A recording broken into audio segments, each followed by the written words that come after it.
Namun sebelumnya izinkan kami memberikan perkenalan atas narasumber yang spesial di Regional 8 pada hari ini, yaitu SCVP Operation kami. Eh, Sesuai dengan pepatah lama yang kita tahu ya, tak kenal maka tak sayang. Mungkin operator bisa dibantu untuk menampilkan profil singkat dari narasumber kita. Baik, inilah dia profil singkat dari Pak Misran selaku SCVP Operation kami. Sudah terlihat ya Bapak Ibu untuk share screen-nya. Baik, selamat pagi semuanya. Assalamualaikum warahmatullahi wabarakatuh. Waalaikumsalam Waalaikumsalam warahmatullahi warahmatullahi wabarakatuh. Salam warahmatullahi wabarakatuh. Yang saya banggakan para kawan-kawan planters ya. Saya lihat dari seluruh PTPN beberapa regional saya melihat ya dari PTPN 1. Saya mendoakan kita semua tetap sehat, semangat dan berbahagia. Alhamdulillah ya di pagi hari ini kita semua masih diberikan limpahan kesehatan sehingga kita dapat bersilaturahmi tentu dalam Zoom ya, Zoom meeting terkait culture booster. Pada pagi hari ini kita akan membahas ya terkait masalah environmental, social, and governance ya. Mungkin ini tidak asing ya bagi kita. Tidak dibacakan. Jadi kawan-kawan sekalian ya, mungkin kita sering bertanya di dalam hati kita apa sih sebenarnya. Kok dari dulu ada namanya CSR ya, ada CSV, ada sustainability, ada dan terakhir ada ESG gitu. Kok terus-terus berganti gitu ya. Jadi apa sebenarnya barang ini gitu. Jadi kawan-kawan planter semuanya sebenarnya baik dari CSR ya, CSV, sustainability dan terakhir ESG pada prinsipnya adalah sama gitu ya, terkait keberlanjutan gitu.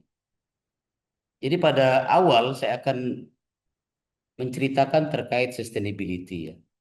Apa sebenarnya sustainability gitu?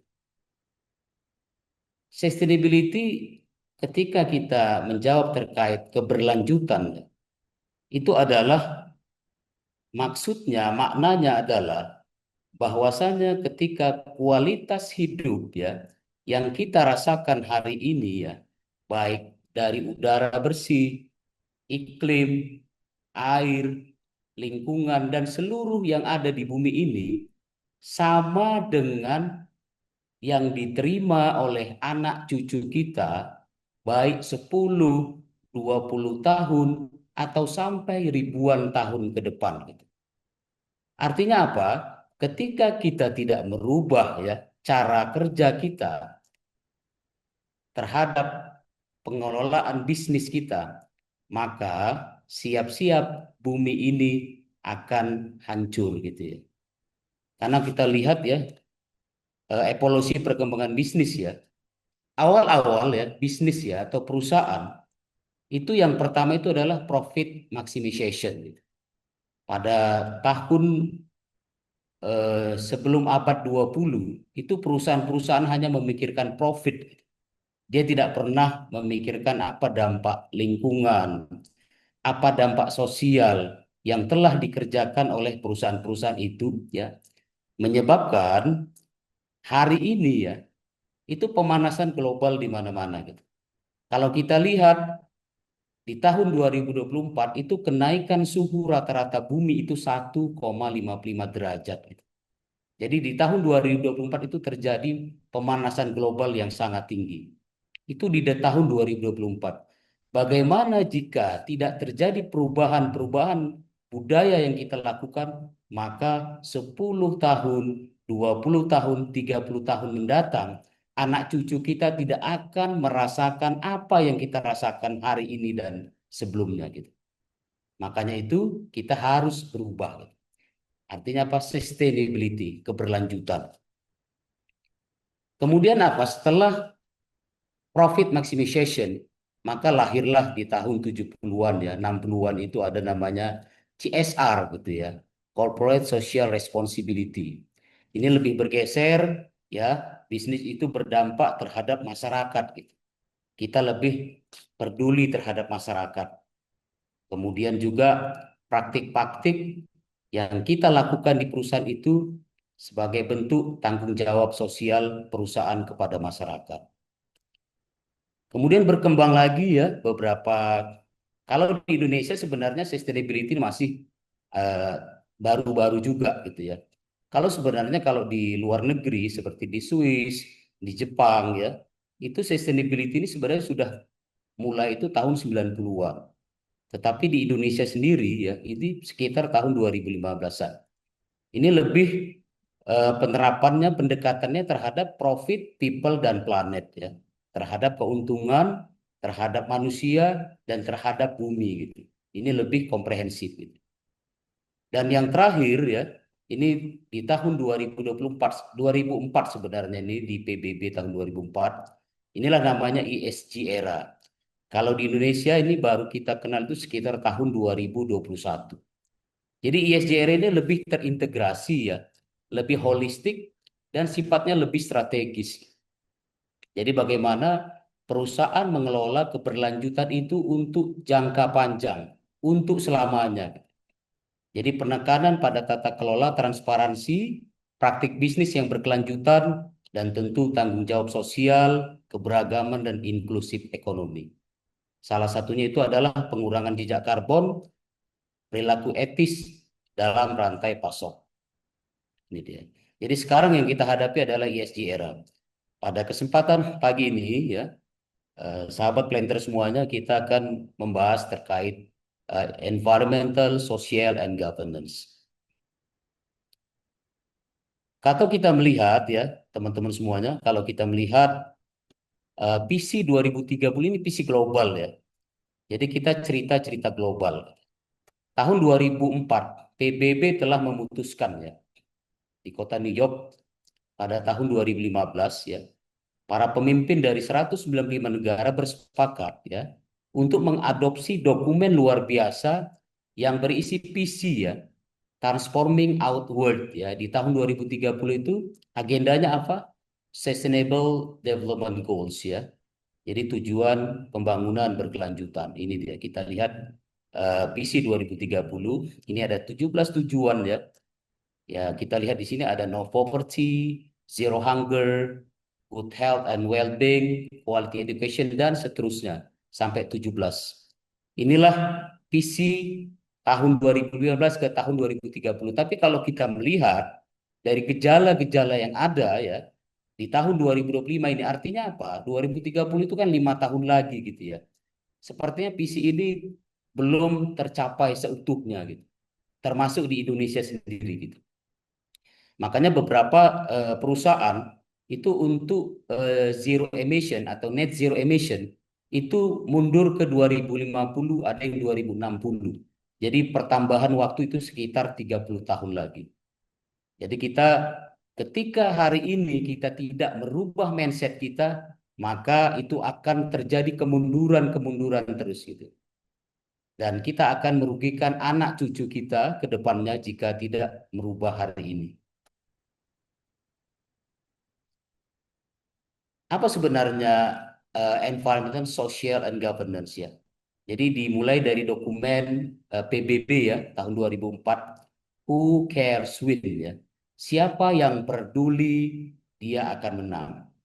Sebenarnya istilah ini ya itu dibuat oleh waktu itu Kofi Annan ya sebagai Sekjen PBB pada saat itu ya. Namun Who Cares Win ini ada beberapa yang sudah menerapkannya di dunia bisnis ya. Ya termasuk saya pada saat itu sejak dari asisten ya. Saya asisten itu tahun 2006 ya sampai tahun 2011 dan terus saya menjadi manajer GM ya. Jadi alhamdulillah memang pada saat saya menjabat sebagai asisten, saya diberikan rezeki yang luar biasa ya, menjadi yang tercepat pada saat itu untuk promosi menjadi askep. Kemudian juga tercepat menjadi manajer dan GM. Ada beberapa orang bertanya kepada saya, apa rahasianya? Katanya gitu. Sehingga pada saat saya memimpin di dalam satu kebun gitu ya, itu produksinya itu luar biasa gitu, dikasih keberkahan yang luar biasa. Jadi salah satu yang saya terapkan adalah who cares win gitu. Saya peduli gitu. Jadi mungkin teman-teman yang pernah bekas kebun saya ya, seperti mungkin di kebun Sosa di PTP 4, itu produktivitasnya ya pada saat sebelum saya masuk itu hanya 9 ton per hektar. Jadi kebun Sosa itu pada saat itu mau dijual kan. Karena dari hasil analisa PPKS ya, kandungan tanahnya itu sangat dangkal gitu. Jadi batuannya luar biasa menurut kajian PPKS. Tapi saya tidak percaya gitu ya. Kalau tidak saya langsung datang gitu. Akhirnya apa? Ketika 2019 saya menggantikan manajer sebelumnya dari protes 9 ton akhirnya naik menjadi 19 ton dan naik menjadi 24 ton. Jadi itulah apa yang saya lakukan, salah satu itu care swing tadi gitu. Jadi setiap bulan saya lakukan, kita istilahnya itu kalau bahasa Medan itu tek-tekan gitu ya. Kita sumbang menyumbang gitu. Kita kumpul dari seluruh karyawan. Ini bukan dari perusahaan ya. Ini dari seluruh karyawan pimpinan, dari manajer, dari karyawan. Kita kumpulkan, awalnya itu hanya sekitar 5 jutaan, akhirnya jadi 20 juta. Itu setiap bulan kita berikan kepada desa sekitar. Jadi desa sekitar itu ada 54, artinya setiap bulan kita giliran untuk memberikan ke desa-desa. Akhirnya dalam waktu beberapa bulan itu, yang produksi sosa hanya 9 ton per hektar, produksinya luar biasa gitu. Jadi apa yang kita berikan itu balik ke kita gitu. Kemudian saya lanjut lagi di PT SPN ya, kalau teman-teman sudah pernah dengar. Jadi PT SPN itu adalah anak perusahaan dari PTPN 4 ya dulu dan PTPN 14 dulunya. Kalau sekarang PTPN 4 dan PTPN 1. Jadi juga dari tahun 2011 sampai tahun 2019, PT SPN itu tidak pernah mengalami keuntungan gitu. Puncaknya rugi di tahun 2020 itu sekitar 98 miliar. Jadi kerugian PT SPN itu 98 miliar. Pada saat itu juga SPN mau dijual gitu sama Pak Dirut kita Pak Gani pada saat itu ya. Tapi waktu itu Pak Sucipto memohon supaya PT SPN itu biarlah dikelola dulu gitu.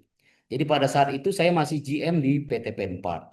Saya diamanahkan menjadi direktur di PT SPN itu tahun 2020.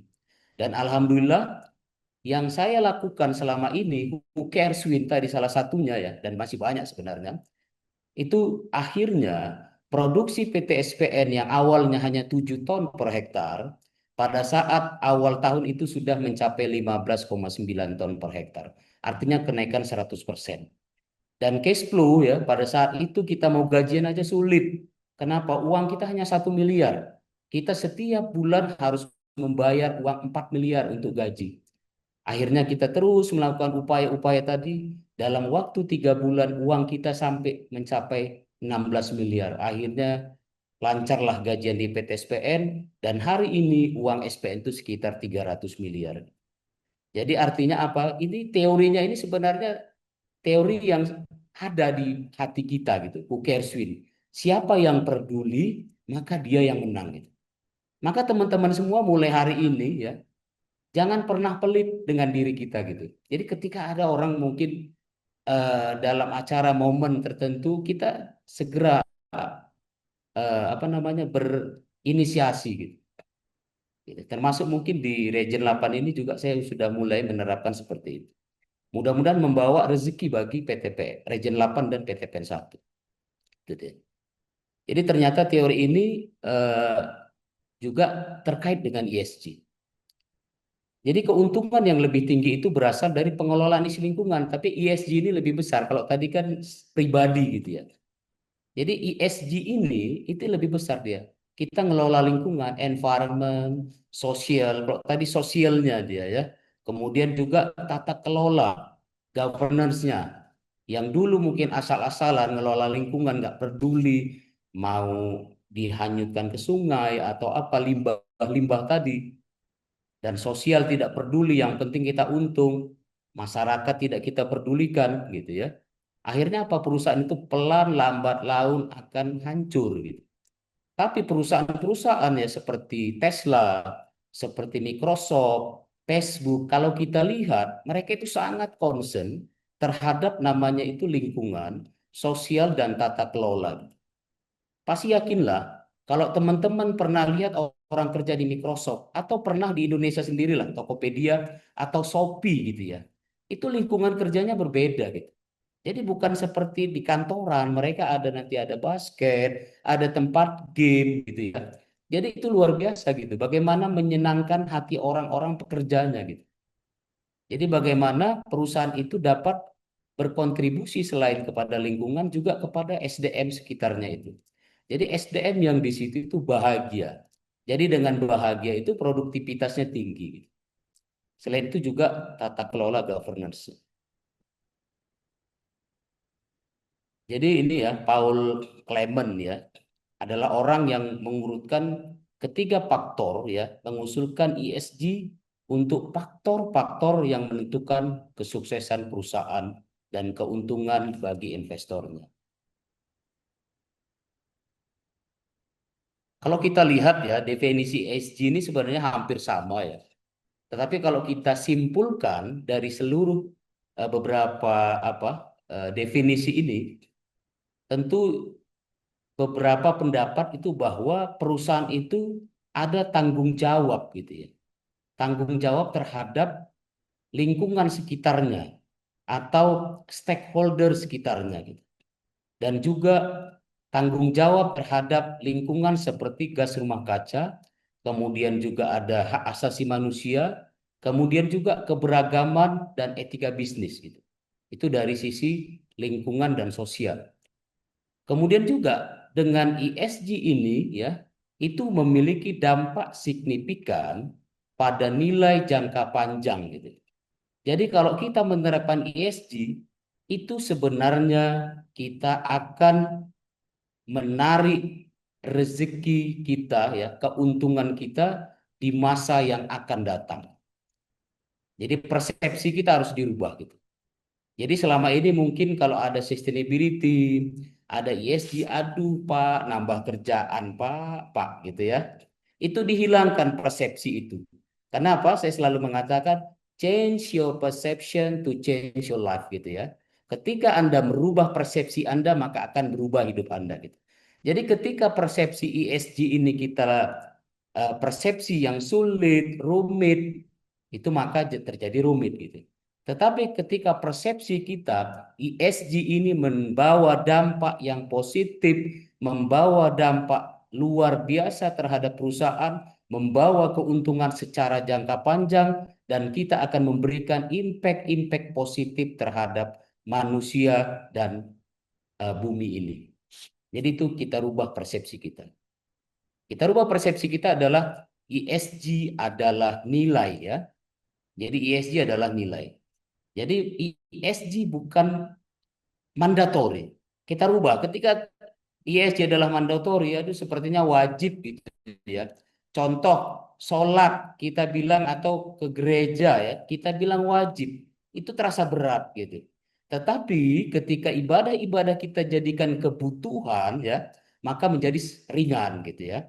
Jadi ESG ini selalu kita sampaikan di benak kita, ESG adalah nilai. Jadi ESG jangan kita sampai bahasanya itu ESG adalah kewajiban mandatori dan sebagainya. Tapi change your perception ya. ESG adalah value. ESG is value. Why ya? Kenapa ESG ini value ya? Ternyata memang benar ya. Yang pertama ya, itu ada top line growth ya atau pertumbuhan ya. Pertumbuhan. Kenapa pertumbuhan? Kalau kita melihat ya, salah satu case ya, salah satu saudara kita sekarang di PTP 4. Mereka itu ada pabrik itu 74 pabrik. Jadi dulunya pabrik-pabrik PTPN itu bahan bakarnya adalah cangkang ya. Tapi beberapa tahun terakhir kita rubah menjadi co-firing biogas ya. Jadi bayangkan karena setiap ton eh, TBS yang dihasilkan itu akan menghasilkan cangkang 2%. 2% cangkang ya, itu dikalikan harganya sekarang itu Rp1.000. Jadi artinya dulu kita Pak membakar duit ya. Kalau kita belum terapkan ESG ini, Cangkang itu kita bakar untuk boiler.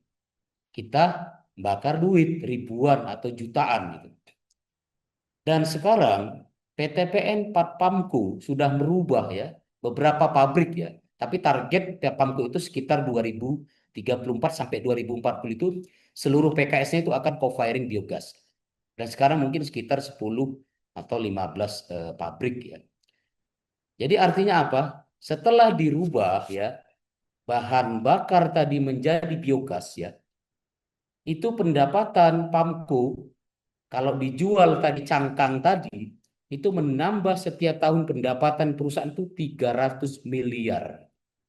Selama ini cangkang tadi itu tidak digunakan untuk apa? Boiler.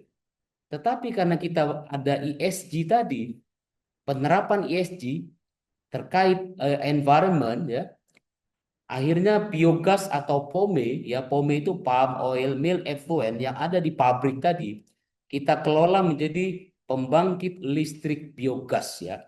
Gas tadi kita manfaatkan untuk pembakaran boiler tadi. Akhirnya sudah kita selamatkan lingkungan, kita lingkungan karena kenapa? POME itu mengandung CH4. Apa CH4 itu? Metana ya. Karena metana itu lebih tinggi kandungannya dibanding karbon dioksida CO2. Artinya lebih jahat metana tadi. Selain kita menyelamatkan lingkungan, kita tangkap metana, kita rubah jadi gas. Ternyata pertumbuhan perusahaan atau profit perusahaan juga bertambah. Itu dia. Artinya pertumbuhan gitu. Jadi kita rubah tadi, ternyata ESG ini membawa dampak luar biasa terhadap pertumbuhan perusahaan.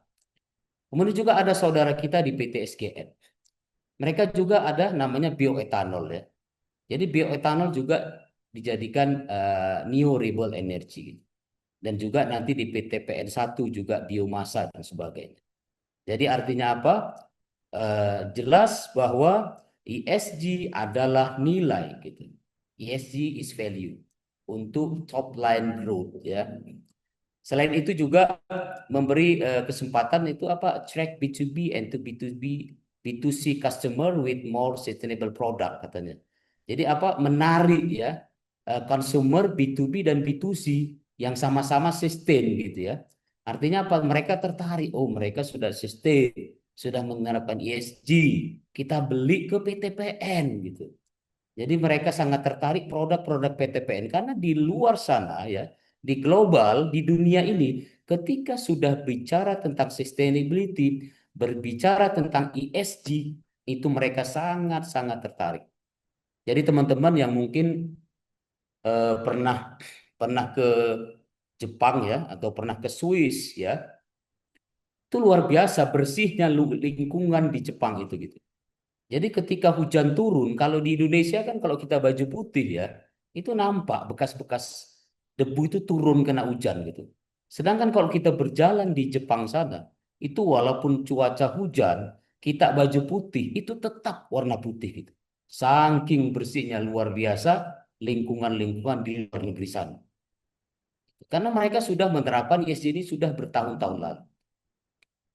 Kemudian kawan-kawan planter yang apa value yang kedua itu. Yang kedua adalah cost reduction ya, cost reduction. Kenapa? Ketika kita menerapkan ESG ini, kita harus pelan-pelan ya akan menggunakan low energy consumption gitu. Jadi listrik ya yang selama ini tidak kita gunakan itu kita matikan gitu.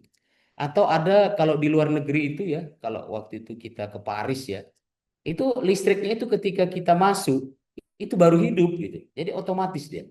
Jadi ketika kita pergi itu listriknya mati sendiri. Itulah luar biasa gitu. Jadi artinya eh, penghematan. Kemudian kalau kita lihat di hotel-hotel yang bintang 5 itu penggunaan air itu sangat minim gitu. Makanya terkadang kita sayang gitu menggunakan air di sana gitu. Tapi karena Indonesia ini yang kaya raya luar biasa, terkadang kita enggan untuk seperti itu gitu. Mungkin teman-teman perlu sesekali naik gunung ya. Karena saya pernah pengalaman naik gunung waktu kuliah dulu. Baru saya sadar ya untuk penghematan air gitu. Kenapa? Di puncak sana itu sangat haus luar biasa saya. Dahaga luar biasa, air sudah habis. Jadi pada saat saya di puncak itu saya apa namanya berucap, ya Allah, seandainya saya nanti turun, saya akan menjaga air saya hemat-hematnya gitu. Karena kita baru sadar sulitnya air gitu, ya pada saat itu gitu. Jadi teman-teman semuanya harus mencoba gitu. Naik gunung dan sebagainya ketika kita sulit dan sebagainya gitu. Baru sadar kita, oh ternyata penting gitu. Jadi kalau teman-teman hari ini kita boros air dan sebagainya, siap-siap cucu kita ya, anak cucu kita di masa depan itu akan kesulitan air gitu. Dan hari ini juga ya di Makassar ya, itu biasanya itu di bulan Agustus, September ya, Oktober itu sudah mulai hujan deras gitu. Tetapi untuk tahun 2025 ini terjadi climate change yaitu perubahan iklim. Sehingga beberapa tempat ya seperti di Maros ya itu kesulitan air gitu. Jadi mereka itu sangat sulit untuk mendapatkan air untuk mandi saat ini gitu. Itu mungkin beberapa yang kita tidak merasakan mungkin kita tidak masalah gitu. Tetapi bagi saudara-saudara kita yang kesulitan air itu sangat luar biasa gitu. Jadi teman-teman semua harus kita sadari itu. Makanya itu hari ini kita harus berubah. Kemudian yang ketiga ya, apa PLU itu adalah intervensi pemerintah. Jadi intervensi regulasi, peraturan dirubah ya. Karena contoh ada namanya skema bantuan pemerintah, subsidi dan sebagainya. Ketika kita mungkin nanti biosolar dan sebagainya karena memang untuk CPO ya target Pak Prabowo memang waktu itu di 2030 itu B100 ya gitu. B100 ya. Kalau sekarang itu baru B40. Jadi biodiesel 40%. Dan itu juga nanti akan terjadi subsidi-subsidi dari pemerintah. Artinya apa? Juga dengan kita melakukan ESG tadi, maka perusahaan kita juga akan mendapatkan keuntungan dari hal-hal tersebut. Kemudian yang keempat adalah peningkatan produktivitas. Ya. Peningkatan produktivitas ini kenapa? Karena SDM kita nyaman gitu ya. Makanya saya selalu, teman-teman semuanya, setiap saya memimpin, apa yang saya lakukan? Saya selalu ingin membahagiakan orang lain. Itu kenapa salah satu tadi apa? Tadi kan salah satunya itu who cares win ya. Peduli, maka dia akan menang. Kemudian salah satu rahasia yang kedua saya adalah membuat orang bahagia gitu. Bagaimana seluruh karyawan itu bahagia. Ketika saya manajer itu, saya selalu membahagiakan orang-orang baik pemanen dan sebagainya. Akhirnya mereka bahagia tanpa ada saya dan ada saya di situ, maka orang akan bersemangat untuk bekerja. Tanpa ada marah-marah, tanpa ada emosi dan sebagainya. Tapi karena saya pikir kebahagiaan itu akan membuat orang motivasinya sangat tinggi. Ini kalau kita lihat ini ya, productivity uplift, boost employee motivation ya. Jadi dengan meningkatkan motivasi, maka produktivitas SDM semakin tinggi. Karena saya melihat ya, sebenarnya fungsi seorang pemimpin ini agak nyambar-nyambar sedikit. Fungsi seorang pemimpin itu adalah motivator. Pemimpin yang baik adalah pemimpin yang mampu memotivasi orang-orang lain di sekitarnya. Jadi beda ya manajer ya dengan pemimpin atau leader. Jadi seorang pemimpin leader ya itu mampu dia memotivasi orang untuk merubah budaya kerja yang selama ini tidak baik ya itu menjadi luar biasa. Yang bagaimana ya mungkin yang pengalaman-pengalaman saya ceritakan tadi ya. Alhamdulillah memang dimanapun ya saya berada pada saat saya dinas ya dari asisten sampai direktur di PT SPN kemarin, Alhamdulillah memberikan impact yang luar biasa terhadap seluruh karyawan-karyawan yang ada bersama saya. Kemudian juga yang keempat ya, ESG is value adalah kelima terakhir adalah optimasi investasi serta aset. Jadi kita akan melihat investasi-investasi yang mana yang penting gitu ya. Jadi selama ini kita mungkin investasi asal-asalan untuk kita penerapan ESG, kita akan menerapkan investasi-investasi yang bermanfaat terhadap perusahaan. Contohnya apa tadi? Investasi untuk membangun pabrik PLTBG tadi, kemudian investasi untuk bioetanol dan sebagainya. Jadi investasi-investasi yang berkaitan dengan environmental, social, and governance.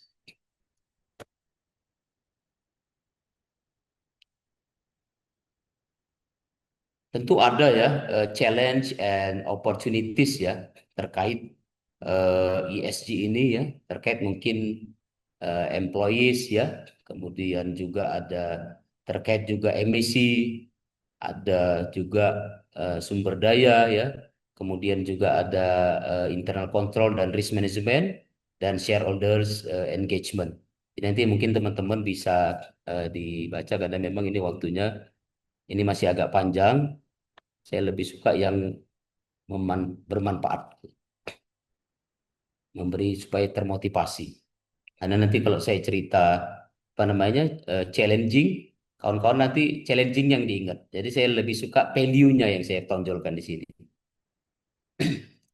Jadi ternyata ya ESG ya Environment, Social and Governance ya itu sangat erat kaitannya dengan apa tadi SDG, Sustainable Development Goals ya SDG. Jadi SDG ini apa? Sustainable Development Goals itu tujuan pembangunan berkelanjutan itu ada 17 tujuan pembangunan kita.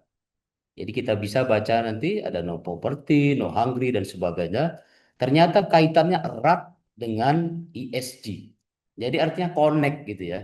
Jadi yang dulu kita terapkan CSR, kita terapkan SDGs, kita terapkan ESG, ternyata semuanya ini juga connecting, bersambung gitu. Jadi sama-sama sebenarnya semata-mata untuk tujuan berkelanjutan.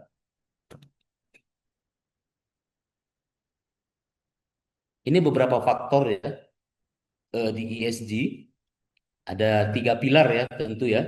3 pilar itu apa? Environmental, social, and governance. Di environmental itu ada climate change ya. Bagaimana strategi untuk mengurangi panas global ya. Kemudian juga ada apa pengurangan jejak karbon ya. Kemudian ada efisiensi air ya yang tadi kita sampaikan. Kemudian juga ada efisiensi energi.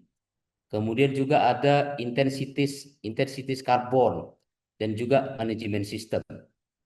Kalau di sosialnya ya itu ada terkait kesehatan dan keamanan. Ada juga terkait dengan hak asasi manusia, pelanggan ya, kemudian respon terhadap produk. Kemudian yang terakhir adalah governance. Jadi governance itu ada bisnis etik. Kalau kita kemarin mungkin baru apa namanya audit ISO 37001 ya terkait penyuapan. Itu juga termasuk governance, termasuk ESG. Ini ada standar dan framework ya. Jadi nanti mungkin kalau kita sering dengar ESG, tentu kita mendengar ada kalimat-kalimat standar ya, framework, rating ya. Karena di tahun 2021 PTPN sebenarnya sudah melakukan pemeringkatan rating ya. PTPN pada saat itu ratingnya berapa? 17,3. Jadi 17,3 itu masuk ke dalam low risk ya atau sedikit apa namanya? Resiko ya yang muncul. Jadi ada 4 kategori di dalam standar ESG ini. Ada namanya high risk, itu nilainya sekitar 30 sampai 40.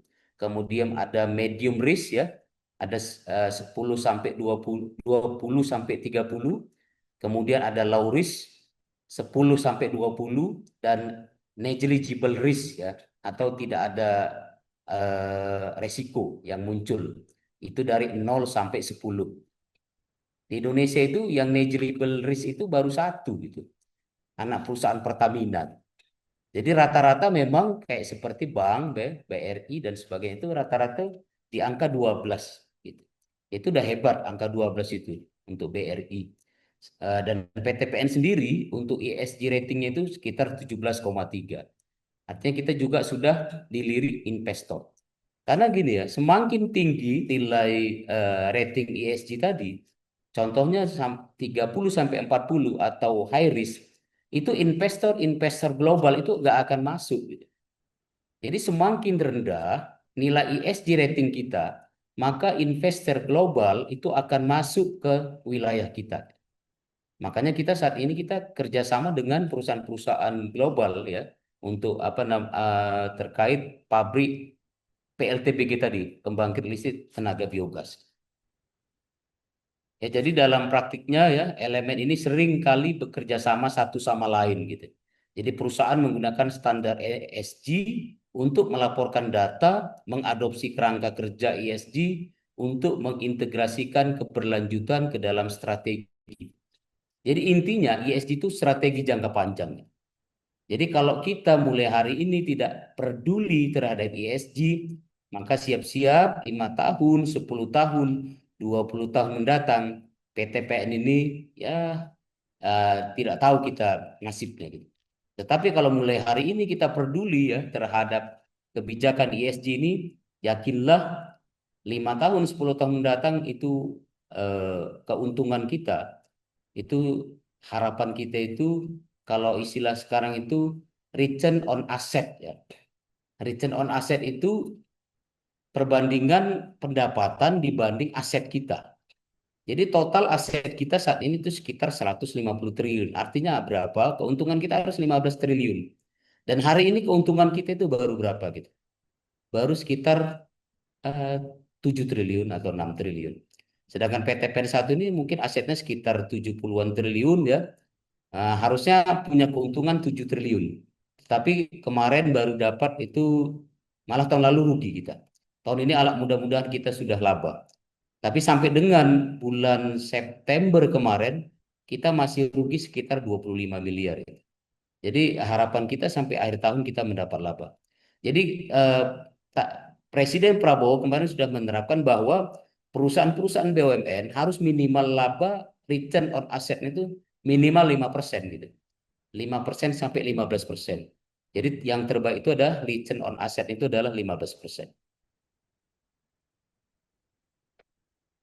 Ini how they organize ESG and sustainability, ini nanti kita baca. Ini kita mungkin membahas khusus ya terkait sosial pada kesempatan ini untuk bagaimana PTPN 1 fokus ya terhadap sosial di ESG tadi. Jadi beberapa ada 4 aspek ya di sosial ini. Ada labor standard tadi ya, kemudian ada human right ya, kemudian ada community engagement, kemudian ada diversity and inclusion. Mungkin saya fokus ke community engagement ya. Apa sebenarnya community engagement itu ya? Community engagement itu ya keterlibatan aktif ya perusahaan dalam komunitas lokal atau pemangku kepentingan gitu. Inilah yang saya lakukan waktu saya dari askep, manajer sampai direktur itu sudah saya lakukan ini gitu.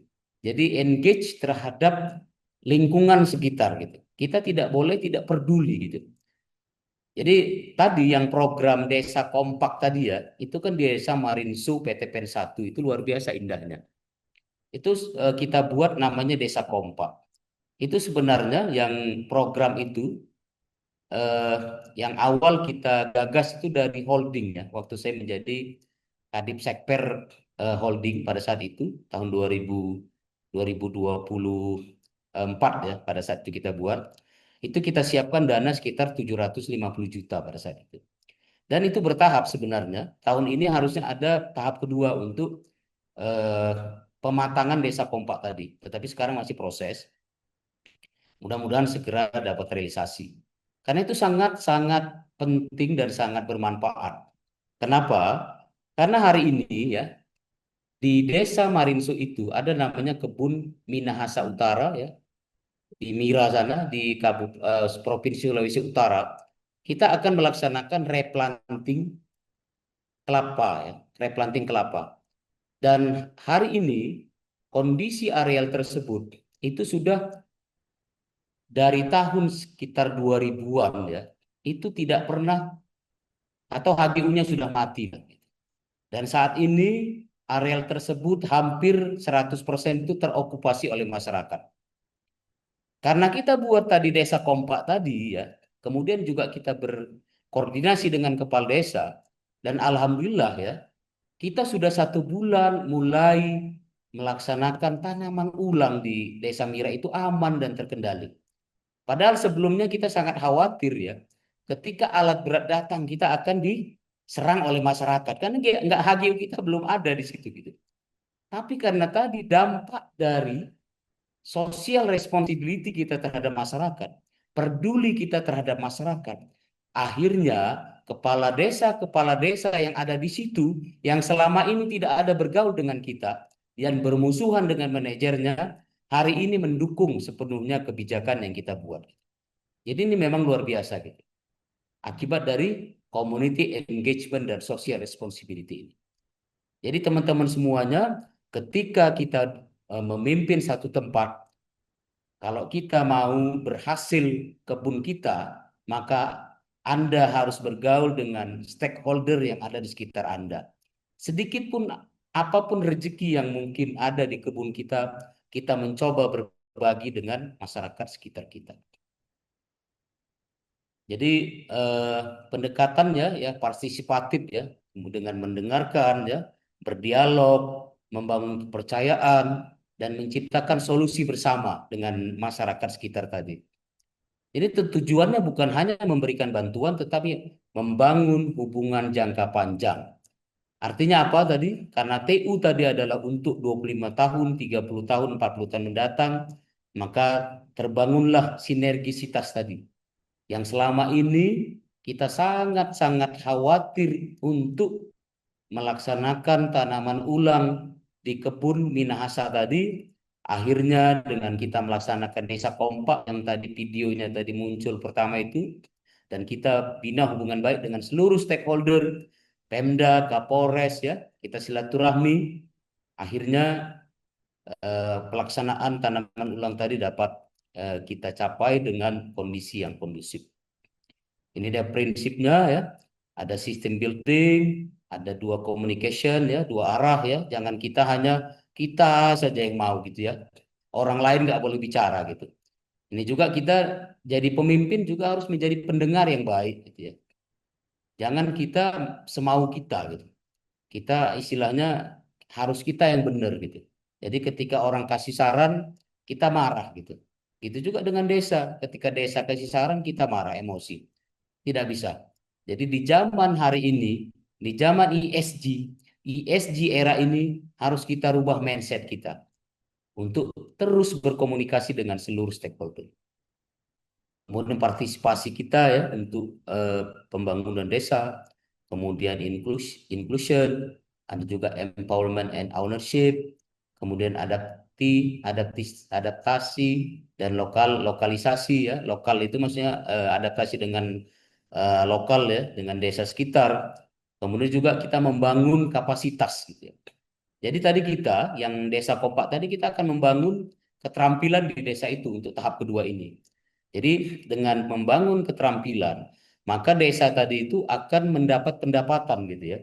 Masyarakat tadi akan mendapat pendapatan, akhirnya pendapatan tadi itu akan mensejahterakan karya apa masyarakat sekitar. Akhirnya kita berdampak impact positif terhadap kita gitu. Jadi kita kolaborasi. Ya contohnya kenapa kita ada kelapa di situ, kita nanti akan mengajarkan mereka terkait keterampilan untuk sabut kelapa gitu. Contohnya.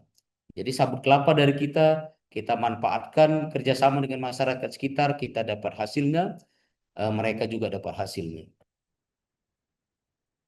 Jadi ini dia alasan why our community engagement and social responsibility important. Kenapa ini sangat penting gitu ya. Jadi ini salah satu menjadi pilar strategi bisnis dan ESG. Jadi ini pilar gitu untuk sosial tadi. Apa tadi community engagement ya.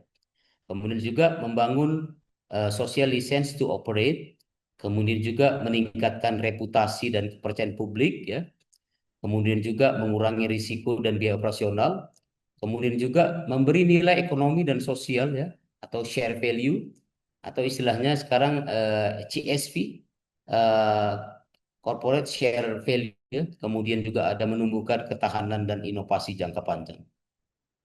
Ini ada beberapa contoh ya program unggulan di PTPN 1 yang kita banggakan ya. Ada di sini Lestari, lingkungan sehat tertata asri, ada Sigap, siap gali potensi, ada Bisa, bina UMKM sejahtera, kemudian Tunas, tumbuhkan kualitas anak sekolah, kemudian Tirta, tetesan air untuk rakyat sejahtera, kemudian Sahati, sehatkan anak tanggung Indonesia, kemudian bangun akses nyaman untuk negeri. Jadi teman-teman ya yang megang mungkin nanti TJSL, kalau kita ada dana CSR atau dana TJSL, itu manfaatkan sebaik-baiknya gitu. Karena ketika saya menjadi Kadip Sekper di PTPN 3 pada saat itu seluruh eh, hampir 100% itu dananya saya manfaatkan gitu. Atau habis gitu ya dana itu. Termasuk tadi untuk N1 juga saya kasih, kemudian SGN juga kita kasih, dan seluruh pada saat itu saya support dari PTPN 3 Holding pada saat itu. Jadi artinya apa? Itu membawa dampak luar biasa gitu. Jadi nyaman gitu pada saat itu luar biasa rezeki kita kan, dan saat ini juga luar biasa rezeki kita. Dan saya rezeki laba dan sebagainya juga kebahagiaan yang luar biasa gitu. Jadi teman-teman semuanya ketika kita memberi ya itu maka kebahagiaan yang kita dapat gitu. Teman-teman semua ingat itu. Jangan kita sangka ketika kita memberi uang kita habis, itu jangan. Persepsi kita ketika kita memberi maka kita selain kita menambah rezeki, kita nambah bahagia, kita juga nambah kesehatan untuk kita dan keluarga. Jadi jangan pernah pelit terhadap uang perusahaan untuk masyarakat, untuk kepentingan masyarakat, untuk kepentingan bersama gitu. Jangan orang minta sumbangan ini, contohnya memang betul-betul bermanfaat, kita pelit dan sebagainya, akhirnya anggaran kita di tahun 2025 itu tidak terserap gitu ya. Contoh anggaran kita tidak terserap karena kita sayang mengeluarkannya. Padahal itu sebenarnya sudah hak masyarakat gitu. Nah, itu yang harus kita rubah mindset kita. Ini juga terkait ESG ya, OJK sudah menerapkan, ya mungkin nanti ke depannya juga ini menjadi wajib ya, bagi apa. Makanya saya selalu bilang supaya kita tidak merasa berat, karena tadi bahasa wajib itu kadang kita merasa terpaksa, maka kita mulai hari ini kita rubah, change your perception, rubah persepsimu. ESG is value, ESG adalah nilai gitu ya, kita rubah gitu supaya kita tidak merasa terbebani oleh kalimat-kalimat ESG, sustainability dan sebagainya. Jadi teman-teman ya, kawan-kawan painter semuanya, ternyata ISO, SDG, ESG ini sebenarnya sama gitu ya, apa namanya eh, saling-saling berkontribusi gitu. Kita lihat ini ISO 14001 sebagai contoh. Di ESG pilar dia masuk di environment. Kemudian di SDGs goal ya, Sustainable Development Goals, ini dia masuk di SDG 6, 12 dan 13 gitu ya. Jadi artinya apa? Seluruh ISO yang kita terapkan di PTPN hari ini itu sebenarnya sudah juga masuk ke ESG dan SDGs gitu. Asal benar-benar kita lakukan. Dan ini saya sampaikan kemarin ya. Kita baru juga menerapkan ISO 37001 ya. Yang mungkin ini sudah dari tahun 2019 atau 2020. Ternyata ini juga masuk ke dalam SG Pilar atau governance ya. Dan juga masuk ke SDGs ya, SDG 16. Peace, Justice, and Strong Institution ya. Jadi artinya semua yang ada di ISO itu juga sama dengan ESG dan SDGs. Mungkin di akhir ya, penutup, saya sampaikan bahwa perkembangan SDG ini, ESG ini mungkin di Indonesia itu baru ya, sekitar 2021. Sedangkan di dunia ya, itu sejak tahun 2004 ya, sudah berlaku ESG ini. Makanya tidak ada kata terlambat ya. Kalau kita Indonesia ini mau maju seperti Singapura yang dulu negara miskin sama dengan Indonesia, tetapi Indonesia sekarang kalah telak dibanding Singapura, karena mereka lebih dulu menerapkan ESG, Environment, Social, and Governance. Governance itu bukan hanya untuk perusahaan tetapi untuk pemerintahan. Bagaimana pemerintahan Singapura itu concern terhadap korupsi, ya, concern terhadap korupsi. Jadi bagaimana Cina maju itu mereka concern terhadap ESG, concern terhadap governance gitu. Jadi kita sangat optimis ketika pemerintah Indonesia, perusahaan seluruh Indonesia ini concern terhadap ESG, governance tadi, maka yakinlah perusahaan-perusahaan yang ada di Indonesia akan maju. Contoh kita PTPN hari ini, ya kan? Pengalaman kita di PTPN. Dulunya bagaimana PTPN? Pengelolaannya bagaimana, gitu kan? Dari environment, social, and governance itu sangat tidak menggembirakan. Sehingga akhirnya beberapa PTPN, ya, salah satu contoh PTPN 7, PTPN 14, PTPN 2 dan sebagainya mengalami kerugian gitu beberapa tahun belakangan. Tetapi setelah kita transformasi, ya, kita transformasi dari tahun 2021, kita terapkan ESG, kita lakukan konsentrat ESG. Hari ini PTPN dari seluruh PTPN itu sudah mulai untung. Contoh PTPN 14 yang tahun lalu itu rugi, tahun ini alhamdulillah sampai dengan September sudah laba 75 miliar gitu. Dan PTPN lain juga sudah laba. PTPN PTPN 2, PTPN 1 regional 1, 2 sampai regional 8 itu semua itu sudah mengalami laba. Jadi artinya apa? Ketika kita fokus ESG ini, yakinlah maka PTPN 1 ini ke depan menjadi PTPN terbaik, ya. Dan PTPN selaras secara holding juga menjadi perusahaan BUMN terbaik. Dari sekarang itu sekitar 1000 PTPN, ya, BUMN. Dan mungkin dalam 5 tahun target Danantara itu sekitar 300 sampai 250 sampai 300 BUMN. Jadi nanti mungkin akan digabung-gabung lagi. Bisa saja nanti PTPN 1, PTPN 4, PTPN 3, dan SGN jadi satu PTPN.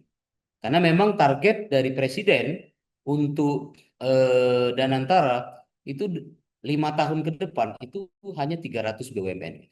Jadi kita siap untuk apapun kebijakan itu kita harus siap mendukungnya dan yakinlah itu untuk semata-mata kesejahteraan karyawan kita.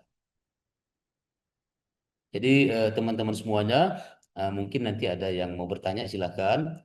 Tetap semangat, ya, kawan-kawan semuanya, kita tetap bahagia karena tanpa sebuah kebahagiaan teman-teman nggak akan semangat, nggak akan malas mengerjakan sesuatu gitu. Termasuk untuk hari ini saya ingin mengajak teman-teman mendengarkan culture booster ini dengan bahagia gitu. Dan jangan terpaksa. Karena kalau dengan terpaksa nggak akan dapat apa-apa gitu. Jadi kita harus dengan hati yang tenang, hati yang lapang supaya minimal 20%, 30% itu masuk ke benak kita gitu. ESG ini gitu. Karena itu sangat bermanfaat untuk kita dan untuk perusahaan kita di masa yang akan datang. Oke, terima kasih kawan-kawan planner semuanya. Tetap sehat, semangat, dan bahagia selalu. Saya Eri, Assalamualaikum warahmatullahi wabarakatuh. Waalaikumsalam warahmatullahi wabarakatuh. Warahmatullahi wabarakatuh. Luar biasa sekali ya pemaparan dari Pak Misran, mulai dari pengenalan ESG secara umum. Ada juga tadi sharing-sharing sedikit tentang karirnya, di mana beliau mengambil peran juga dalam revitalisasi ataupun membangkitkan kembali ya Kebun Sose dan juga SPN. Bapak ternyata turut andil, terima kasih Pak. SPN juga kan salah satu unper dari PTPN 14 ya dulu ya, yang ada di sini. Selanjutnya ada juga Desa Kompak yang kebetulan tadi kami putar juga videonya di awal sebelum pembukaan, yang merupakan ide ya dari Sekper Holding ternyata yang diimplementasikan di salah satu kebun di Regional 8 PTPN 1. Baik Bapak Ibu sekalian, izin kami ingatkan kembali untuk mengisi presensi yang telah kami kirim di kolom komentar. Dan apabila ada pertanyaan, kami persilakan untuk raise hand ataupun mengaktifkan mikrofonnya, ataupun juga bisa melalui kolom chat. terima kasih. Izin Chief, sepertinya ada satu penanya dari kolom chat, izin kami bacakan. Dari Syaputra Dermawan. Pertanyaannya, apa risikonya jika perusahaan hanya menjalankan CSR secara simbolik tanpa integrasi ke dalam strategi bisnis? Mohon penjabarannya, Chief, terkait pertanyaan tersebut.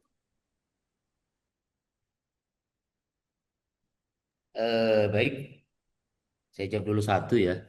Apa dampaknya ya jika CSR ya yang kita lakukan itu tidak eh, hanya simbolik saja gitu ya, hanya simbolik saja gitu, dan tidak terintegrasi dalam strategi bisnis ya.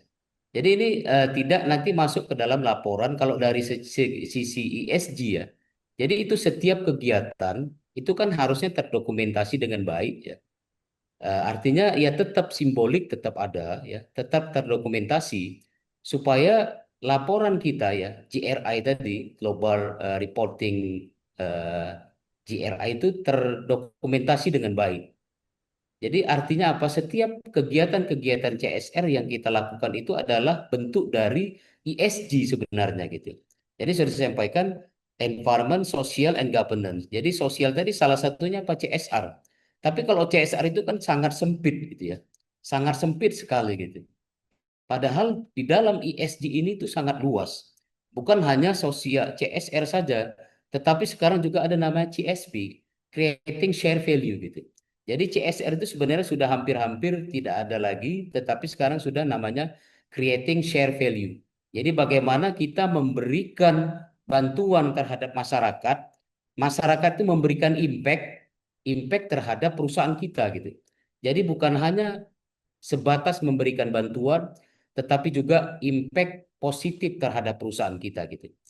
Jadi intinya apa risikonya gitu ya? Ya risikonya sebenarnya kita tidak diakui gitu di dalam ESG kalau hanya simbolik saja gitu. Jadi kalau kita lakukan, yang saya lakukan itu kan contoh tadi untuk bantuan dan sebagainya itu sebenarnya tidak tercatat. Kalau resikonya itu tidak ada kalau ke kita, malah itu bermanfaat sebenarnya untuk eh, perusahaan tersebut. Tetapi secara ESG, laporan GRI dan sebagainya itu yang kita mungkin nilai kita itu kecil gitu. Kalau tidak kita dokumentasi dan sebagainya. Mungkin kalau terkait penilaian, matrik dan sebagainya, mungkin nanti kita akan mengundang konsultan khusus gitu. Yang harus kita lapor-laporkan terkait kegiatan, seluruh kegiatan yang berkaitan dengan ESG tadi gitu. Mungkin itu ya. Baik, itulah tadi penjelasan ya terkait bagaimana ESG ini tidak hanya simbolis, tapi memang harus terintegrasi terhadap strategi bisnis. Izin Chief, kami lanjutkan ke pertanyaan selanjutnya. Mungkin di sini dari yang raise hand terlebih dahulu ya, dari PDS Desilia terhadap Ibu Desilia, kami persilahkan Ibu. Siap, terima kasih Mbak Leni atas kesempatannya. Mohon izin Chief Mistran, ada 2 pertanyaan dari kami. Yang pertama, terkait positioning ESG dari PT PN1 itu sendiri, jika dikomparasikan dengan perusahaan perkebunan sejenis itu seperti apa gambarannya Chief? Kemudian yang kedua, terkait paparan Chief untuk community engagement ya. Tadi dipaparkan bahwa salah satu objek dari aplikasi penerapan program ini yaitu di Desa Kompak yang ada di Regional 8 dengan pemberian tambahan keterampilan gitu ya Chief ya. Nah kami mohon success story-nya gitu Chief ya. Apakah yang dilakukan ini dari hulu ke hilir, artinya tidak hanya dari input knowledge kemudian input keterampilan, tetapi juga di backup secara pemasarannya gitu Chief. Terima kasih. Ya. Eh, Baik ya Mbak Desilia ya. Jadi kan kita saat ini kan sebenarnya untuk PT PEN 1 itu kan produk kita di karet ya, kemudian ada teh, ada kopi ya. Itu sebenarnya sangat erat kaitannya dengan ESG ini gitu. Jadi contoh dari governance ya, dari contohnya dari environment gitu. Sekarang penduduk-penduduk dunia itu sangat suka dengan produk-produk yang tanpa kimia gitu. Contohnya ini ya. Positioning kita kan di teh contoh ya. Itu kan produk makanan gitu. Bagaimana kita nanti menciptakan suatu saat eh, teh kita, produknya itu adalah produk yang green economy gitu ya, atau tanpa bahan kimia gitu. Kita contoh ada mungkin di salah satu kebun kita atau salah satu pabrik kita khusus menjual produk tanpa ada bahan kimia. Itu juga positioning kita karena kita penghasil teh terbesar. Kemudian juga ada kopi gitu. Jadi intinya PT PN1 ini menjadi ya backbone saya pikir ya di perkebunan karena memang PT PN1 ini terluas untuk teh, juga kopi juga sangat luas kopi kita gitu. Jadi produk-produk yang kita hasilkan itu harus yang diharapkan oleh penduduk dunia gitu. Kemudian juga pabrik-pabrik teh kita yang selama ini mungkin pakai solar dan sebagainya, itu kita upayakan dengan energi baru terbarukan. Kemudian juga kita lihat juga ada beberapa daerah seperti yang banyak energi air, energi angin dan sebagainya. Kita upayakan itu di daerah kita juga energi baru terbarukan lahir gitu. Bukan hanya mungkin produk-produk utama seperti karet, teh, dan kopi tadi gitu. Jadi intinya itu kalau kita fokus nanti mungkin ada konsultan khusus ya. Karena memang untuk terkait pendalaman materi terkait untuk PTPN1 itu memang perlu kita dalami apa sebenarnya yang bisa kita manfaatkan dari PTPN1 untuk pertumbuhan perusahaan gitu. ESG apa yang bisa kita ambil untuk pertumbuhan PTPN1 ini gitu. Mungkin kalau IG kemarin ada baru muncul itu dari IG di PT PEN 1 itu. Sekarang kan kita sudah juga menerapkan green economy ya. Kemudian circular economy. Paham ya circular economy itu kita manfaatkan limbah ya. Contoh tadi itu limbah-limbah di kelapa sawit kita manfaatkan lagi untuk energi baru terbarukan. Itu juga untuk limbah-limbah mungkin yang di teh. Limbah-limbah tadi itu kan banyak terbuang selama ini. Bisa saja itu kita manfaatkan kembali menjadi pupuk organik gitu. Nah, itu dia. Jadi yang selama ini teh kita itu pakai bahan kimia 100%, kita manfaatkan pupuk organik 100%. Dari bahan itu juga atau circular economy namanya. Jadi artinya itu kalau kita benar-benar kita serius dari pabrik saja kita belajar, oh ini bisa kita manfaatkan ini kita bisa manfaatkan ini, dengan kita manfaatkan ini berkurang biaya ini dan menambah apa namanya pupuk dan sebagainya gitu. Itu banyak sekali gitu. Positioning kita sangat banyak, tapi memang belum tergali secara maksimal gitu ya. Belum tergali secara maksimal. Contoh tadi apa? Yang tadi di pantai pantai apa tadi? Yang langsung jawab ya community engagement tadi di Mira tadi ya Minahasa tadi. Setelah kita lakukan community engagement terhadap masyarakat sekitar, masyarakat eh, menjadi apa namanya support terhadap PTPN yang selama ini kepala desanya ya saya tanya itu dengan manajer sekarang itu dulunya itu sangat jauh gitu. Tetapi setelah kita masuk program tadi Desa Kompak, Kompak dengan PTPN tadi, akhirnya apa namanya terbina hubungan. Tetapi untuk tadi mungkin sukses story-nya tadi itu hanya sebatas mungkin baru ya. Karena memang untuk pemasaran dan sebagainya itu di tahap 2. Jadi tahap 2 inilah nanti kita buat program-program terkait keterampilan apa yang kita berikan ya. Kemudian juga pemasarannya kita ajari gitu. Jadi itu komprehensif. Jadi kita bekerja sama dengan ACT gitu ya. Ada timnya, tim buildingnya di sana nanti. Tim ACT ya. Dari Pak apa namanya ISQ ya. Ari Ginanjar, Pak Ari Ginanjar itu timnya ada masuk gitu. Jadi kita kolaborasi sebenarnya. Jadi itu diajari dari keterampilan, kemudian cara pembuatan sampai pemasarannya. Sehingga nanti ekonomi masyarakat itu tumbuh di situ. Ekonomi tumbuh, akhirnya mereka support ke kebun kita. Makanya disebut namanya creating share value atau CSV. Mungkin itu ya. Baik, Terima luar kasih, biasa. Cik. Bagaimana Ibu Desilia? Ya, cukup. Terima kasih. Siap, terima kasih Sangat kembali jelas. Ibu. Baik, mungkin untuk pertanyaan selanjutnya kami beralih ke kolom chat lagi. Ada pertanyaan dari Sungai Niru. Pertanyaannya, bagaimana penerapan ESG bagi kita unsur pimpinan di PTPN terhadap lahan milik PTPN yang kurang optimal atau tidak optimal. Mohon penjelasannya, Chief. Ya, terima kasih ya. Kayak semangat juga ini banyak pertanyaannya ya. Saya senang juga, maksudnya semangat gitu ya. Karena memang ESG ini kan kadang-kadang orang malas membahas ESG. Mungkin setelah saya, mungkin persepsi kita berubah, akhirnya kita bersemangat gitu ya. ESG seperti ini gitu.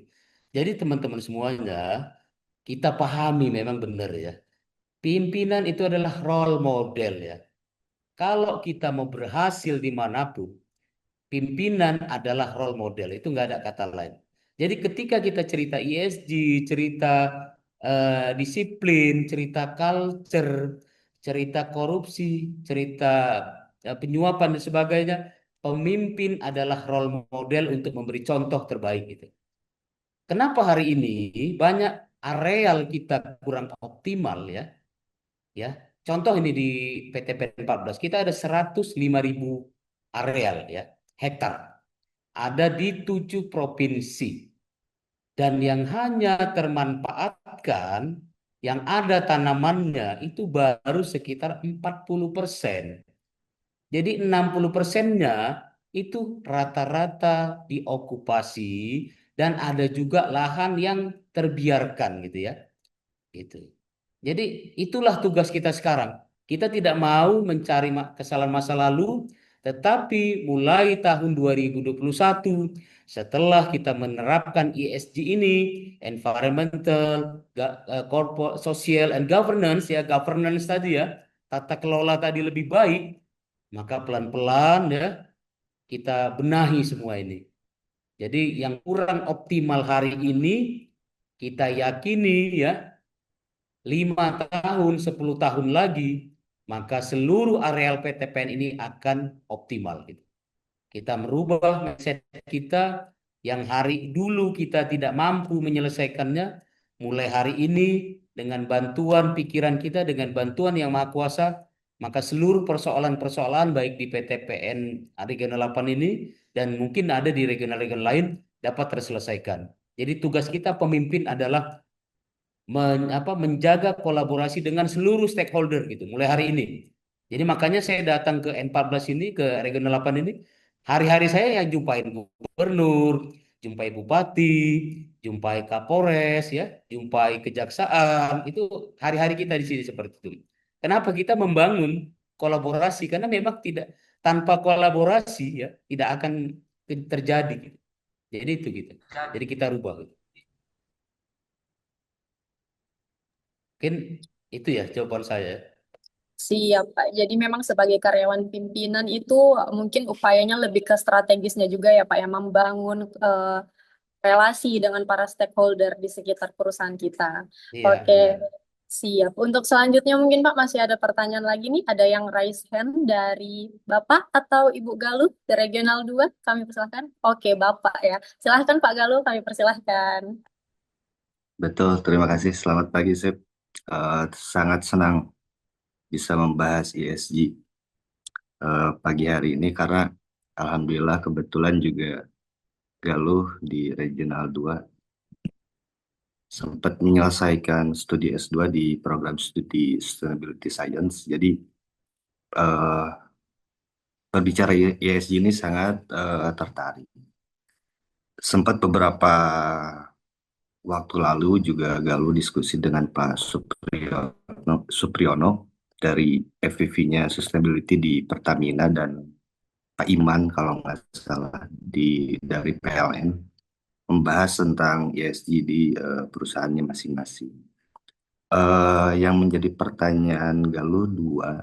Yang pertama, seberapa besar sekarang ESG reporting dan sustainability reporting terhadap investor perusahaan kita PTP, karena yang kita tahu sekarang kita dinaungi oleh Danantara. Sehingga apakah nanti Danantara akan disupport oleh investor dari luar atau seperti apa? Yang kedua, pertanyaannya adalah tadi kaitan dengan pertanyaan sebelumnya juga gitu. Kapan nih kan dengan lahan dan Mungkin Galuh yang kurang update. Lahan dan populasi pohon yang kita miliki ini sangat mudah monetisasi pasar karbon. Karena dari sisi lingkungan kan sebetulnya itu bisa dimanfaatkan dengan baik oleh kita. Terima kasih, demikian. Baik ya, Pak Galuh ya dari Regional 2 ya. Betul, Bapak. Jadi saat ini investor-investor asing ya, itu saya katakan tadi sangat concern terhadap ESG rating ya. Jika tidak, perusahaan itu tidak melakukan ESG, tidak melakukan penerapan ESG, maka investor itu tidak akan memberikan dana terhadap perusahaan tersebut. Hari ini ya, BUMN itu rata-rata ESG kita itu low risk gitu ya. Termasuk PTPN 3. Low risk tadi apa? Saya nilai angkanya itu 10 sampai 20 itu low risk. Artinya itu besar kemungkinan apa sangat minim untuk resiko-resiko yang muncul terhadap ESG tadi gitu. Makanya untuk PTPN sendiri itu sudah ada sebenarnya investor-investor asing yang ingin bekerja sama dengan PTPN yang saat ini kerjasama dengan PTPN 4. Kenapa? Karena mereka memang concern terhadap ESG rating gitu. Jadi makanya suka tidak suka ya PTPN 1 harus mulai berbenah karena memang kemarin ESG-nya itu baru PTPN Holding ya kalau tidak salah 2021. Kalau ESG PTPN 1 kan belum pernah penilaian ya. Kalau belum ada saya lihat itu belum ada ESG-nya. Tapi bisa saja mungkin tahun depan atau beberapa tahun lagi kita akan di rating akan ada penilaian gitu. Ya kita berharap ESG rating kita itu ya di angka tadi low risk tadi. Itu karena low risk itu sudah hebat. Karena di perusahaan Indonesia yang saya katakan tadi yang sudah uh, ineligible ya, itu yang tanpa ada hambatan itu baru satu perusahaan gitu kalau tidak salah itu. Jadi intinya itu investor asing sangat concern terhadap ESG yang ada di Indonesia. Termasuk Danantara sendiri ya, karena memang sekarang ya Danantara itu kan untuk investasi masih dari eh, dana Danantara sendiri ya, dari apa yang kita berikan kepada Danantara, laba-laba dan sebagainya itu. Dan memang belum mungkin ke depannya juga ada diharapkan juga investor-investor asing juga masuk ke Danantara. Itu pasti gitu. Kemudian juga terkait populasi pohon terkait monetisasi pasar karbon ya. Ini memang agak tertarik ya.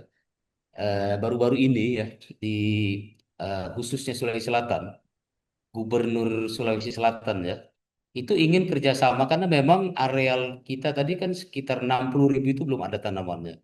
Jadi Gubernur Sulawesi Selatan menawarkan itu trading karbon gitu ya, atau penjualan karbon tadi. Ya memang itulah salah satu mungkin positioning tadi ya, Mbak lihat tadi ya. Salah satu positioning kita itu di monetisasi di pasar karbon gitu, termasuk di regional 8 ini gitu. Itulah mungkin bisa saja dari pasar karbon inilah nanti PTPN 1 akan menjadi pemimpin global gitu. Itu saya pikir itu salah satunya tadi. Kenapa? Karena memang luar biasa tanah-tanah kita yang masih belum termanfaatkan. Jika kita tanam saja pohon-pohon tanaman itu harganya luar biasa ternyata.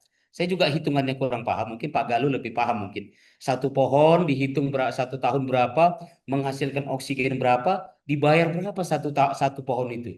Itu luar biasa gitu. Jadi 1 hektar kalau kita jual apa trading karbon itu lebih besar loh untungnya dari kita punya karet atau pohon karet tadi itu kita di trading karbonkan gitu. Jadi selain dia produksi karet tadi juga bisa menjadi trading karbon tadi gitu karena dia penghasil oksigen gitu. Menangkap CO2 gitu. Jadi artinya itulah positioning. Makanya saya pikir ketika kita optimis ya, ketika kita serius menangani ESG ini, PTPN 1 luar biasa. Dari area yang tidak produktif kita manfaatkan untuk tanaman kayuan, dari karet-karet tadi itu kita lakukan trading karbon dan sebagainya, kita buat regulasi dan sebagainya. Makanya saya bilang positioning N1 ini luar biasa juga gitu. Jadi yang kita punya tanaman ya tanaman tadi tanaman kopi, tanaman karet. Itu gimana prosedur untuk trading karbonnya gitu. Jadi kita tetap optimis gitu ya untuk monetisasi pasar karbon khususnya di PT PER 1 ini. Mungkin itu ya. Siap Bapak, terima kasih Pak. Baik, terima kasih kembali Pak Galuh. Mungkin izin Chief ada 2 pertanyaan terakhir. Kita habiskan yang di kolom chat, Chief. Ada dari Ibu Tita Aulia. Pertanyaannya, bagaimana perusahaan kita dapat menyeimbangkan antara memenuhi target ESG global dan kebutuhan spesifik komunitas lokal? Makanya tadi saya sudah katakan ya, kalimat-kalimat kewajiban, kewajib target gitu ya, itu saya hilangkan gitu. Kenapa? Karena memang sebenarnya ketika kita bicara ESG di tingkat global, tentu ini sebenarnya kita juga sudah menerapkan di tingkat lokal gitu. Sebenarnya dari lokal-lokal inilah nanti laporannya itu untuk kebutuhan global gitu sebenarnya gitu. Jadi apa-apa yang kita terapkan di ESG di lingkungan kita itu berimpact terhadap ESG, nilai ESG kita di perusahaan kita yang berdampak terhadap investor global gitu. Jadi konsumen global.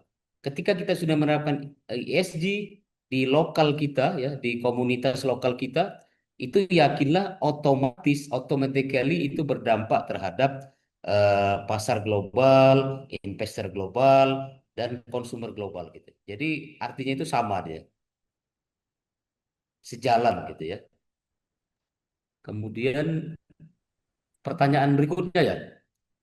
Ya, siap, Cip. Untuk pertanyaan berikutnya ada dari Ibu Dina Nuryani. Apakah terdapat negara khusus yang dijadikan sebagai kiblat dalam penerapan ESG di Indonesia pada umumnya dan di PTPN 1 pada khususnya? Untuk saat ini ya, memang untuk kiblat saya baca memang belum ada ya. Tapi kalau saya belajar dari beberapa negara yang saya sudah kemarin pernah ke Swiss gitu ya, Swiss kemudian ada di Paris ya, itu mereka itu atau di Jepang ya, kemudian di Singapura itu mereka sangat concern gitu terhadap ESG ini. Salah satu bentuk concern kalau kita di jalan itu mereka pakai mobil listrik gitu. Kalau kita lihat di Makassar ini itu mobil listrik hampir nggak ada gitu ya. Padahal di negara-negara sana itu hampir 80% itu sudah pakai mobil listrik gitu. Itu salah satu contoh gitu ya. Makanya kalau teman-teman nanti punya uang, perlu kita memang jalan-jalan, boleh ke Jepang. Jepang itu luar biasa itu bersihnya itu.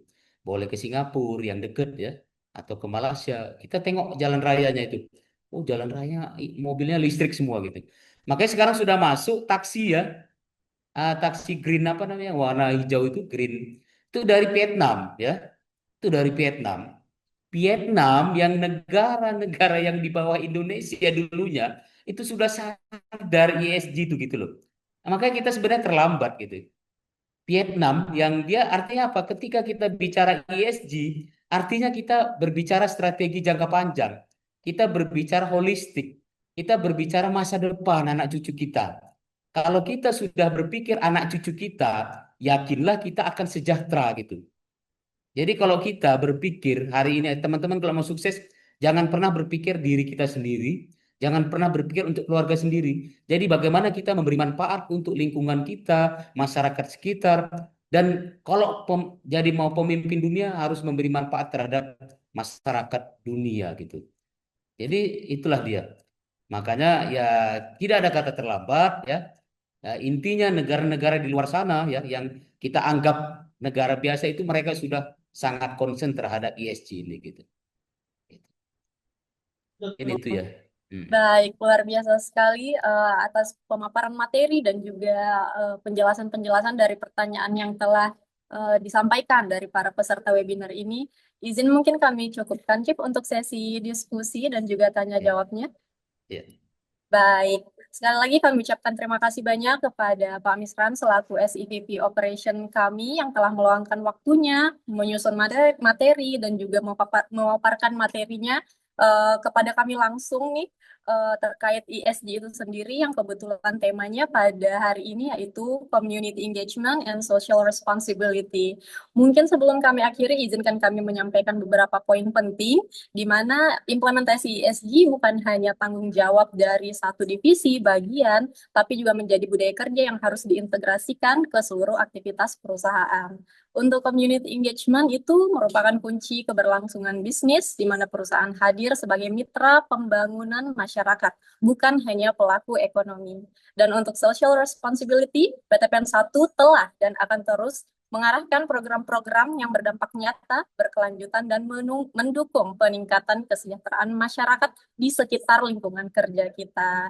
Baik, semoga melalui webinar Culture Booster kali ini, kita semua semakin memahami bahwa keberhasilan bisnis tidak hanya diukur dari finansial, tapi juga kontribusi sosial dan lingkungan yang positif. Terima kasih Bapak Ibu peserta webinar yang telah meluangkan waktunya untuk mengikuti Culture Booster, berpartisipasi, dan juga memberikan pertanyaan. Kami tutup mungkin Culture Booster dari Regional 8 PTPN 1 pada hari ini. Terima kasih banyak. Wassalamualaikum warahmatullahi wabarakatuh.